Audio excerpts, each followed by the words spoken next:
उसे पूरी दुनिया डायमंड किंग के नाम से जानते थे। उसकी पार्टीज में विदेशी सुंदरियों का काफिला लगा रहता था। उसकी लाइफस्टाइल देखकर मुकेश अंबानी भी हैरान थे। लेकिन भारत के लोग उसे तब जाने जब वो भारतीय सरकार के 13,000 करोड़ रुपए लेकर फरार हो गया। दोस्तों, हम बात कर रहे हैं भारत के सबसे बड़े ठग नीरव मोदी की, जिसे भारतीय सरकार भगोड़ा तो कई न्यूज चैनल्स ठग ऑफ हिंदुस्तान कह रहे हैं। आज की वीडियो में हम आपको भारत के सबसे बड़े ठग नीरव मोदी की हीरे जैसी चमकती हुई लाइफस्टाइल और उसके द्वारा किए गए स्कैम्स के बारे में बताएंगे, जिसको सुनने के बाद आप भारतीय सरकार पे भी सवाल उठाएंगे। लेकिन उससे पहले चैनल को सब्सक्राइब करके बेल नोटिफिकेशन को जरूर ऑन कर लें। तो चलिए शुरू करते हैं। दोस्तों, तारीख थी 14 अक्टूबर 2016। फिजाओं में हल्की ठंडक थे और जोधपुर का उम्मेद भवन नीरव मोदी ब्रांड के 5 साल पूरे होने पर जश्न मनाने के लिए पूरी तरह से तैयार था। इस शाम में कई खूबसूरत सुंदरियां आलीशान गहनों से लदे हुए थीं।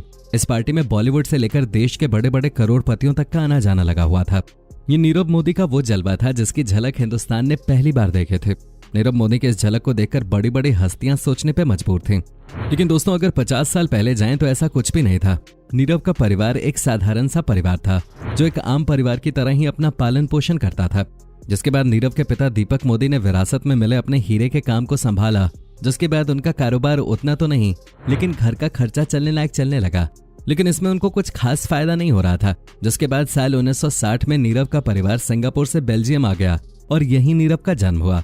नीरव ने जब होश संभाला तो उसके पिता का हीरे का कारोबार जम चुका था। लेकिन साल 90 का दशक आते आते उसका परिवार एक बार फिर आर्थिक दिक्कतों से गुजरने लगा, जिसके चलते नीरव ने पढ़ाई छोड़ दी और उसके मामा मेहुल चौकसी के साथ कारोबार की बारीकियां सीखनी शुरू कर दी। 19 साल की उम्र में नीरव मोदी मामा मेहुल चौकसी के साथ बेल्जियम से भारत आ गया। यहाँ 10 सालों तक उसने खूब मेहनत की। इन 10 सालों तक उसने प्रतिमाह 3500 रुपए कमाए। लेकिन इस बीच वो ज्वेलरी डिजाइन का काम भी सीखता रहा। वो एक से बढ़कर एक हीरों के साथ नेकलेस बनाने लगा और जब नीरव के हाथों से बनाया गया पहला गले का हार बिका तो उसकी कीमत थी 16.5 करोड़ रुपए। जब उसके हाथों से बना पहला हार इतना महंगा बिका तो इस काम में नीरव की दिलचस्पी और भी ज्यादा बढ़ गई। ये वो दौर था जब नीरव ने हीरे के काम में पांव जमाने शुरू कर दिए थे। साल 1999 में नीरव ने 5 स्टार डायमंड इंटरनेशनल नाम की खुद की एक फर्म शुरू की। इस फर्म का काम था हीरे खरीदना और बेचना। इस काम को उसने 10 सालों तक मन लगा के किया। वो अपने फर्म में बनने वाले हर एक नेकलेस को खुद डिजाइन करता था। साल 2010 आते आते नीरव मोदी हीरे के कारोबार का बेताज बादशाह बन चुका था। लेकिन अभी वो लोगों का ध्यान अपनी तरफ खींचने में कामयाब नहीं हो पाया।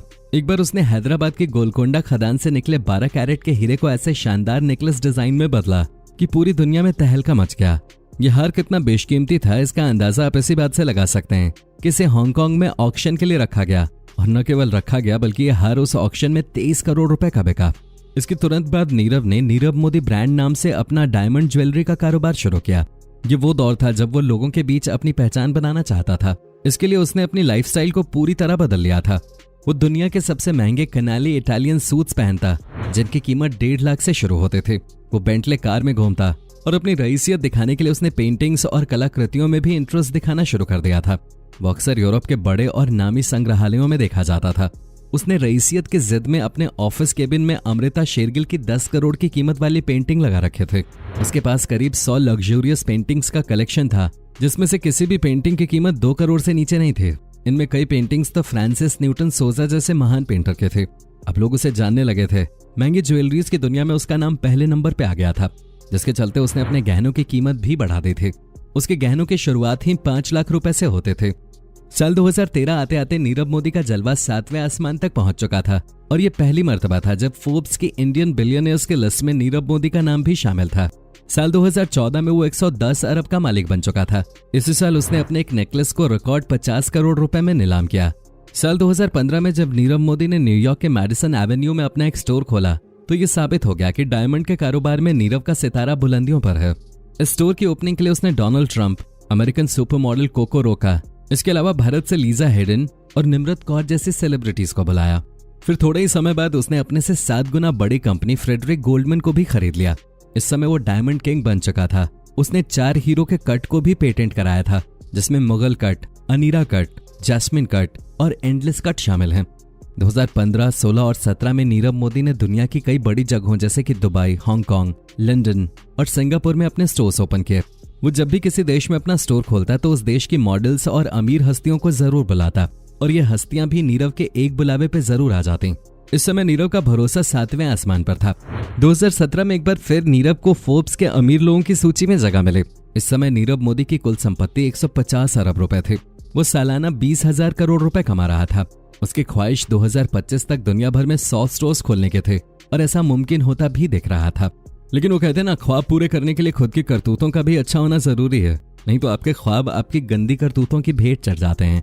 ऐसा ही कुछ हुआ नीरव के साथ भी। उसके अच्छे ख्वाब उसकी गंदी करतूतों की भेंट चढ़ गए और उसकी हीरे की तरह चमकती जिंदगी किसी लोहे की तरह जंग खाने लगे।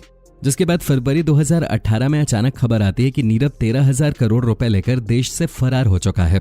जब टीवी पर यह न्यूज टेलीकास्ट हुई तो लोग उससे ज्यादा सरकार को कोस रहे थे। नीरव के जिस काम को उसकी पीढ़ियों ने चमकाया, उसको नीरव की ठगी ने एक झटके में मिट्टी में मिला दिया। उसने सिर्फ भारत को ही नहीं बल्कि कई और देशों को भी चूना लगाया। लेकिन सबसे ज्यादा मोटी रकम वो भारत से ही लेके भागा, जिसके बाद उसे भारत समेत 192 मुल्कों की पुलिस तलाश रही थी, क्योंकि उसने कुछ काम ही ऐसा किया था। ऐसी ठगी न तो आज से पहले किसी ने सुनी थी और न ही देखी थी। दोस्तों, नीरव मोदी ने भारतीय सिस्टम की खामियों का ऐसा फायदा उठाया कि उसकी खबर न तो बैंक को हुई और न ही बैंक के आला अधिकारियों को उसके शातिराना खेल के बारे में पता चल सका। दरअसल उसने सिस्टम में जुगाड़ बनाकर उन सभी ऑफिसर्स को खरीद लिया था जो उसकी इस प्लानिंग में उसके काम आ सकते थे। इस घोटाले को उसने वाइफ एमी मोदी, भाई निशल और मामा मेहुल चौकसी के साथ मिलकर अंजाम दिया। दरअसल हुआ ये कि उनको हांगकांग से अपनी कंपनियों के लिए कुछ सामान मंगवाना था, लेकिन उनके लिए बड़ा सवाल ये था कि इस सामान के लिए उनके पास पैसे कहां से आएंगे। इसके लिए उन्होंने 16 जनवरी 2018 को मुंबई के पंजाब नेशनल बैंक से संपर्क किया। उन्होंने पंजाब नेशनल बैंक से कहा कि उनको विदेश से कुछ सामान मंगवाना है, तो उसके लिए वो लेटर ऑफ अंडरटेकिंग जारी कर दें। दोस्तों, आपको बता दें, लेटर ऑफ अंडरटेकिंग विदेश से सामान मंगा रहे व्यक्ति की एक गारंटी के रूप में होता है। इसमें अगर सामान मंगाने वाला व्यक्ति पैसे नहीं देता है तो उसका जिम्मेदार सिर्फ वो होता है जिसने लेटर ऑफ अंडरटेकिंग जारी किया होता है। नीरव की इस बात को सुनकर पीएनबी ऐसा करने के लिए राजी हो गया। लेकिन 2018 में जब पीएनबी ने लेटर ऑफ अंडरटेकिंग के जारी करने के बदले में नीरव मोदी से 280 करोड़ रुपए कैश जमा करने के लिए कहा, तो नीरव मोदी की ओर से जवाब आया कि बैंक उन्हें बिना कैश जमा कराए ही हर बार लेटर ऑफ अंडरटेकिंग जारी करता रहा है, तो इस बार ऐसा क्यों किया जा रहा है। इस पर एक अधिकारी को शक हुआ और बैंक ने इस मसले पर अपनी ओर से पड़ताल शुरू कर दी। इसके बाद जो सामने आया वो होश उड़ा देने वाला था। जांच में पता चला कि नीरव मोदी, उनकी कंपनी और उनके किसी रिलेटिव का पंजाब नेशनल बैंक में कोई रिकॉर्ड ही नहीं है। जब जांच आगे बढ़ी तो ये पता चला कि नीरव मोदी पीएनबी के 2 सीनियर अधिकारियों के साथ मिलकर फर्जी तरीके से लेटर ऑफ अंडरटेकिंग बनवाता रहा है। ये सीनियर अधिकारी बैंक के स्विफ्ट मैसेजिंग सिस्टम में खेल करके नीरव मोदी को फायदा पहुंचाते थे। बैंक के कुछ अधिकारियों ने नीरव मोदी को विदेश में क्रेडिट हासिल करने के लिए लेटर ऑफ अंडरटेकिंग तो जारी कर दिए, लेकिन ये सभी लेटर्स पीएनबी के कोर सिस्टम में दर्ज नहीं हुए। मतलब नीरव मोदी और उनके साथियों को बैंक से मोटी रकम तो मिल गई, लेकिन नीरव मोदी खुद पंजाब नेशनल बैंक को पैसे देने की जिम्मेदारी से बच गया। बाद में पता चला कि पीएनबी के साथ नीरव का ये खेल 2011 से चल रहा है और बैंक की तरफ से इसे कई सालों बाद जनवरी 2018 में पकड़ा गया। जब इस पर सीबीआई की जांच शुरू हुई तो शुरुआत में सीबीआई को नीरव और उसके ठग्स गैंग की तलाश केवल 280 करोड़ रुपए के मामले में थी। लेकिन जब जांच आगे बढ़ी तो पता चला कि नीरव मोदी और उसके साथियों ने बैंक को करीब 13,000 करोड़ रुपए का चूना लगा दिया है। कोई रिकॉर्ड न होने की वजह से न तो इस घोटाले की खबर बैंक को हुई और न ही आरबीआई को इसकी भनक लगी। इसके बाद नीरव मोदी ने ठग्स ऑफ हिंदुस्तान की सबसे बड़ी दास्तान लिख डाली। आज पंजाब नेशनल बैंक के लिए नीरव मोदी का नाम किसी बुरे सपने से कम नहीं है। लेकिन दोस्तों, समझ तो ये नहीं आता, विजय माल्या और नीरव मोदी जैसे लोग इतने बड़े घोटाले करने के बाद विदेश कैसे भाग जाते हैं। नीरव की जगह कोई आम इंसान होता तो उसके साथ भारतीय कानून क्या हश्र करता, ये आप और हम बखूबी जानते हैं। लेकिन नीरव मोदी और विजय माल्या जैसे भगोड़ों को देश वापस क्यों नहीं लाया जा सकता, ये अपने आप में एक बड़ा सवाल है। फिलहाल नीरव मोदी यूके की वैंसवर्थ जेल में सुरक्षित है और अपनी बची हुई जिंदगी विदेश में काट रहा है। तो दोस्तों, ये है नीरव मोदी की 420 की वो दास्तान जिसने उसे बना दिया सबसे बड़ा ठग ऑफ हिंदुस्तान।